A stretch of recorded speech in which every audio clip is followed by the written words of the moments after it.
Alerta extrema en Florida mientras se acerca el huracán Idalia, que se espera que aumente de categoría y que ya dejó daños, inundaciones y miles de personas evacuadas en su paso por la isla de Cuba. El Tribunal Supremo Electoral de Guatemala ratificó la victoria del presidente electo Bernardo Arévalo. Sin embargo, un organismo del mismo tribunal suspendió la personería jurídica de su partido Semilla. Y el actual mandatario, Alejandro Yamatei, dijo que habrá una transición ordenada del poder. El 30 de agosto se conmemora el Día Internacional de las Víctimas de Desapariciones Forzadas, un flagelo que en México padecen familiares de más de 100.000 personas. Y en esta emisión le traemos la historia de 3 madres que desde hace años buscan a sus hijos. Hola, bienvenidos a esta emisión informativa de France 24 en español dedicada a las principales noticias de América. Santiago Aristía, y comenzamos en Estados Unidos. El huracán Idalia se acerca a la península de Florida, donde más de 1.600.000 personas tienen orden de evacuar sus hogares, dado que se espera que el fenómeno aumente de categoría antes de tocar tierra en ese estado. Y en su paso por Cuba dejó inundaciones, caídas de árboles y cortes de electricidad. Valentina Torres Sánchez nos cuenta más. Caminos y viviendas inundadas y más de 350.000 personas sin servicio de electricidad. Son los estragos del paso de Idalia por el occidente de Cuba. Llevamos 2 días bajo el agua. Lo que no había subido mucho ya antes, pero sí, agua sí había llovido bastante. Miles de personas tuvieron que evacuar sus hogares para refugiarse. El fenómeno avanzó con vientos máximos sostenidos de 110 kilómetros por hora. Bueno, primero salvar lo que es la vida humana, salvar la vida humana y evacuar a la gente. El huracán ya afecta a la costa occidental de Florida, que está en alerta máxima y se espera que se fortalezca a categoría 3 y toque tierra en la mañana del miércoles. Este es el momento decisivo. Nos va a golpear un huracán mayor. Falta tiempo. Parece que el ojo tocará tierra en algún momento de la mañana y habrá impactos graves. Así que escuchen a los oficiales. Tomen las precauciones necesarias. Expertos han alertado que el aumento anormal del agua generado por el huracán, conocido como marejada ciclónica, se puede ver empeorado por la superluna de la noche del 30 de agosto, un momento en que el satélite se encuentra más cerca de la Tierra y genera mareas más altas de lo común. Más de 1,6 millones de personas han recibido orden de evacuación. Hay gente que se va a quedar y se va a resguardar por muchas razones diferentes. Hay gente que viene aquí a su casa de verano y también gente que vive aquí todo el año. Y muchas de esas personas no están en una situación financiera que les permita irse. Se prevé que Idalia lleve vientos de al menos 179 kilómetros por hora cuando toque tierra en Florida, y Carolina del Sur ya declaró el estado de emergencia para prepararse.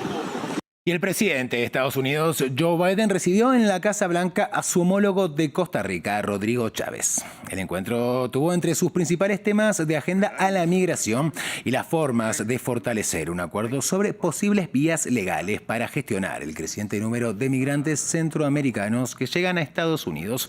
Recordemos que en junio San José y Washington acordaron abrir caminos legales a la ciudadanía de nicaragüenses y venezolanos, y la profundización de sus lazos económicos fue otro de los temas abordados.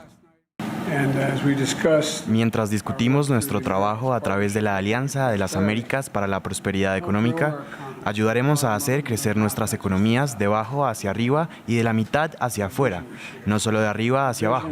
Una visión para un futuro de mayores oportunidades de libertad e igualdad y, francamente, dignidad. Dignidad para toda nuestra gente. Creo que es algo de lo que debemos sentirnos orgullosos. Gracias por hacernos parte de los acuerdos de la ley CHIPS. Y puedo afirmarle, señor presidente, que Costa Rica ha sido y seguirá siendo uno de los aliados más fuertes del mundo en lo que respecta a intereses económicos y de seguridad que son los nuestros. Es un gran placer estar aquí, señor.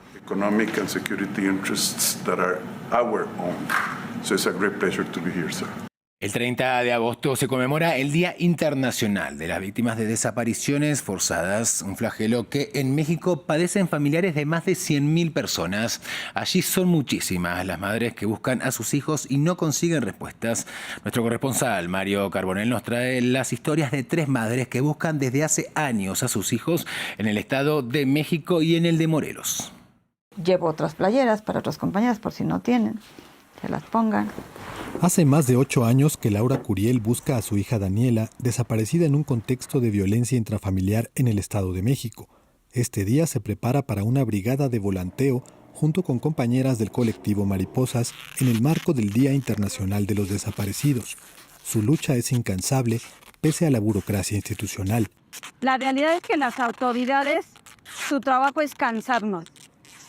Cansarnos en el sentido de que damos 1000 vueltas para ver cómo va la carpeta, para la búsqueda. Ya no queremos más desaparecidos, por favor.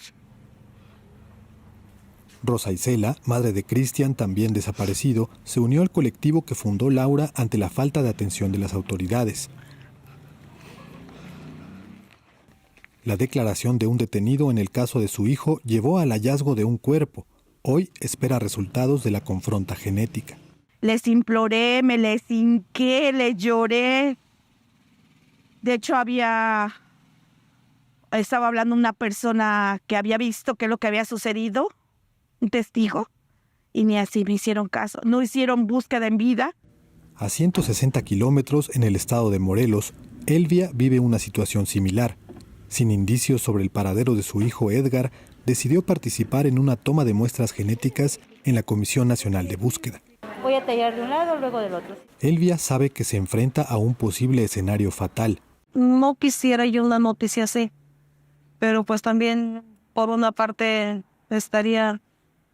sería lo mejor para saber de mi hijo, es tener la certeza. La cifra de desaparecidos en México supera los 110,000 y a ello se suma una crisis forense que tiene a más de 50,000 restos humanos aún sin identificar. Avanzamos con más noticias. Vamos ahora a Guatemala. Allí, el Tribunal Supremo Electoral ratificó la victoria del presidente electo, Bernardo Arévalo. No obstante, de manera simultánea, un organismo de ese mismo tribunal, el Registro Ciudadano, suspendió la personería jurídica de Semilla. El partido de Arévalo, a pedido de un juez y de la Fiscalía, que el político acusa de haber desatado una campaña contra su elección. Por su parte, el presidente actual, Alejandro Yamatei, dijo el martes que el camino está marcado para una transición ordenada y transparente del poder. El proceso electoral de Guatemala sufre un nuevo impasse. Mientras el Tribunal Supremo Electoral ratificaba la victoria en las urnas del centroizquierdista Bernardo Arévalo el pasado 20 de agosto, el Registro Ciudadano, órgano del tribunal, suspendió temporalmente el partido del presidente electo, Semilla. Arévalo presentó una moción de nulidad de la decisión. El Tribunal Supremo Electoral ya ha ratificado los resultados del 20 de agosto de manera oficial. De manera que la doctora Karin Herrera es vicepresidente electa y su servidor es presidente electo. La Sala de Apelación rechazó un recurso de amparo de Semilla que también buscaba revertir la decisión.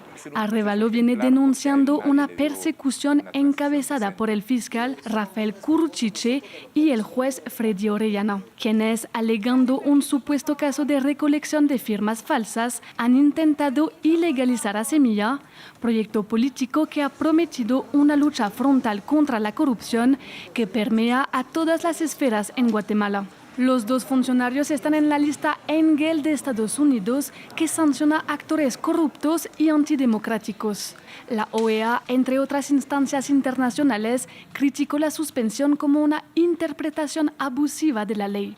Ello viola no solo toda garantía de debido proceso, sino que vulnera también las normas internacionales que en materia de respeto a los derechos humanos garantizan la protección de elegidos y electores.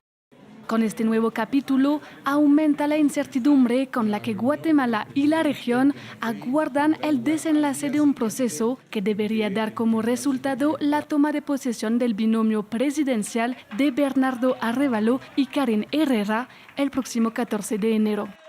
Y en otras noticias, profesores chilenos comenzaron una huelga indefinida. Los docentes se congregaron frente al Palacio Presidencial para exigir el pago por parte del Estado de lo que denominan la deuda histórica. También exigieron una refundación total de un sistema educativo que tiene sus raíces en la época de la dictadura de Augusto Pinochet. Esto por el momento. Volvemos en breve con más noticias. Sigan en France 24 y en france24.com. Gracias por acompañarnos.